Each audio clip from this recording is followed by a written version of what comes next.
আসসালামু আলাইকুম, কেমন আছেন সবাই? আশা করি ভালো আছেন। iTechMamun ইউটিউব চ্যানেলের আরও একটি ভিডিওতে আপনাকে স্বাগতম। আজকের ভিডিওর বিষয় হলো আইফোনের নতুন iOS আপডেট এসেছে সেটি নিয়ে। নতুন আপডেটটি হলো iOS 16.3.1। অনেকেই হয়তোবা ইতিমধ্যে এই আপডেটটি দিয়ে ফেলেছেন, আর যারা এখনও দেন নাই তারা ভিডিওটি সম্পূর্ণ দেখুন এবং দেন আপনি ডিসাইড করুন এই আপডেটটি দিবেন কিনা এবং এই আপডেটটি কাদের জন্য, কি কি বাগস ফিক্সড করা হয়েছে সবকিছুই এই ভিডিও থেকে জানতে পারবেন। প্রথমেই বলে রাখি, এখনো পর্যন্ত আপনি যদি আমার চ্যানেলটি সাবস্ক্রাইব না করেন তাহলে এখনই সাবস্ক্রাইব করুন আর পাশে থাকা বেল আইকনটি প্রেস করে দিন, তাহলে আমার পরবর্তী কোনো ভিডিও আপনি মিস করবেন না। iOS এর নতুন এই আপডেটটি এসেছে iOS 16.3.1। এই আপডেটে মূলত বাগ ফিক্সের উপর গুরুত্ব দেওয়া হয়েছে, পাশাপাশি কিছু সিকিউরিটি আপডেট করা হয়েছে।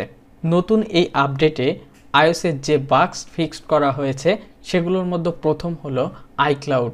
অনেকেই আইক্লাউড অ্যাপ ব্যবহার করেন, তো তারা আইক্লাউড অ্যাপে কোনো কিছু আপলোড করতে পারতেছিলেন না, এমনকি অনেকের ব্যাকআপ সিস্টেম চালু করা ছিল। যখন আইক্লাউডে কোনো কিছু ব্যাকআপ করতে চাচ্ছিলেন তখন সেটা ব্যাকআপ হচ্ছে না। এই ধরনের প্রবলেমগুলোর সমাধান করা হয়েছে নতুন এই আপডেটে iOS 16.3.1 এই আপডেটটিতে। দ্বিতীয় যে বাগ ফিক্সড করা হয়েছে সেটি হলো সিরি রিকোয়েস্ট। আমরা সিরিকে রিকোয়েস্ট করতাম, সেটা সিরি রেসপন্স করতেছিল না। যেমন অনেকের ফোনে এই প্রবলেমটা হচ্ছিল। অ্যাপলের তথ্য অনুসারে আমরা পাইছি যে সিরিকে যদি বলা হতো যে সিরি ফাইন্ড মাই আইফোন এই অপশনটি দিয়ে কোনো ডিভাইস সার্চ করার জন্য, তখন সেই সিরি কাজ করতেছিল না। তো সিরির এই যে বাগ আছে এটা ফিক্সড করা হয়েছে iOS 16.3.1 এই আপডেটটিতে। এছাড়াও আরও একটি বাগ ফিক্সড করা হয়েছে, সেটি হলো ক্র্যাশ ডিটেকশন।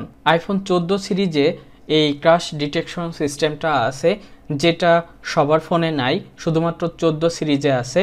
তো আমরা ইমার্জেন্সি SOS সিস্টেমটা ব্যবহার করি এবং সেখানে একটি নাম্বার সেট করে রাখি।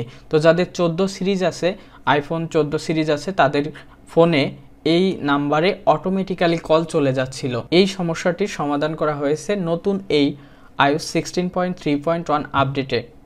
এখন আসি কারা এই আপডেটটি দিবেন।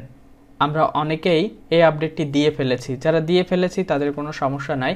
আর যারা নতুন করে দিতে চাচ্ছেন, যদি আপনার প্রিভিয়াস আপডেটে কোনো ধরনের প্রবলেম না থাকে সেক্ষেত্রে আপনি নতুন এই আপডেটটি দিতে পারেন। আর এই আপডেটটিতে মূলত 400 থেকে 500 MB অ্যারাউন্ড এরকম MB আপনার ফোনে স্টোরেজ লাগবে। আপনার যদি স্টোরেজ খালি না থাকে তাহলে অবশ্যই খালি করে নেবেন, তবে সর্বনিম্ন 5 GB পর্যন্ত আপনার ফোনের স্টোরেজটা খালি রাখার চেষ্টা করবেন, কেননা আপডেটটি অনেক সময় এর থেকেও বেশি হতে পারে, বা আপডেটটি হওয়ার পরেও কিছুটা জায়গা লাগে। যখন আপডেটটা কমপ্লিট হয়ে যায় তারপরে আপডেটের কিছু প্রসেস থাকে সেটা কমপ্লিট হয়। তো এজন্য আমরা 5 GBর বেশি জায়গা রাখবো। পাশাপাশি আমরা চেষ্টা করব ফোনে 100% চার্জ রেখে আপডেটটি করার জন্য। যদি আপনি 100% চার্জ রেখে আপডেট করেন তাহলে দেখবেন যে আপনার ফোন থেকে খুব বেশি চার্জ চলে যাচ্ছে না।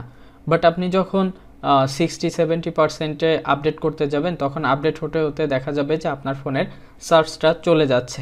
অনেকেই বলছেন যে iOS 16.3.1 আপডেট দিলে তাদের ব্যাটারি হেলথ কমে যাবে কিনা।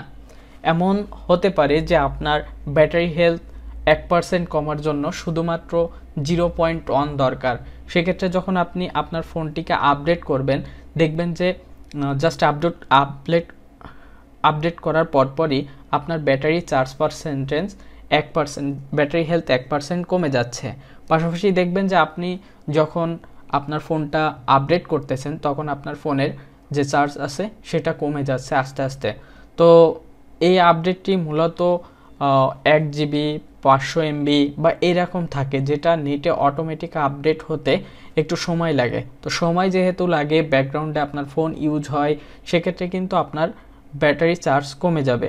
আর ব্যাটারি হেলথ কমে গেলে সেটা আমি যেটা বললাম যে জাস্ট 0.1 বা 0.2 বাকি আছে, সেক্ষেত্রে আপনার 1% ব্যাটারি হেলথ কমে যেতে পারে। অনেকের প্রিভিয়াস যে আপডেট ছিল iOS 16.3 ওই আপডেটে প্রবলেম হচ্ছিল, বিভিন্ন ধরনের টাচ রেসপন্স বা নেটওয়ার্ক প্রবলেম আরও অন্যান্য যে প্রবলেম ছিল সেগুলো এই আপডেটে ঠিক হয়ে যাবে। হিটিং ইস্যু হচ্ছিল অনেকের, সেটিও এই আপডেটে ঠিক হয়ে যাবে।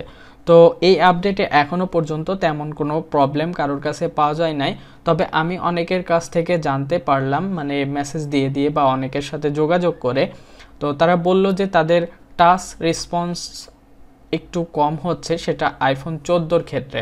তো আমার মনে হয় যদি আপনি প্রপার ওয়েতে ফোনটি আপডেট করেন সেক্ষেত্রে আপনার টাচ রেসপন্স বা আদার্স যে প্রবলেমগুলো আছে সেগুলোর কোনোটিই হবে না। আমি এর আগের ভিডিওতে আপনাদেরকে বলেছিলাম যে কিভাবে আপনারা প্রপার ওয়েতে একটি আইফোন আপডেট করবেন, তো সেই ভিডিওটা আপনারা দেখে নেবেন, আমি আই বাটনে ভিডিওটি দিয়ে দিব। এই ছিল আজকের ভিডিও, আশা করি বুঝতে পেরেছেন বা জানতে পেরেছেন iOS 16.3.1 কারা আপডেট করবেন, আপডেট দিলে কি সমস্যা হতে পারে বা আপডেটে কোন কোন বাগ ফিক্স করা হয়েছে। দেখা হবে পরবর্তী ভিডিওতে, সে পর্যন্ত ভালো থাকুন, সুস্থ থাকুন, আল্লাহ হাফেজ।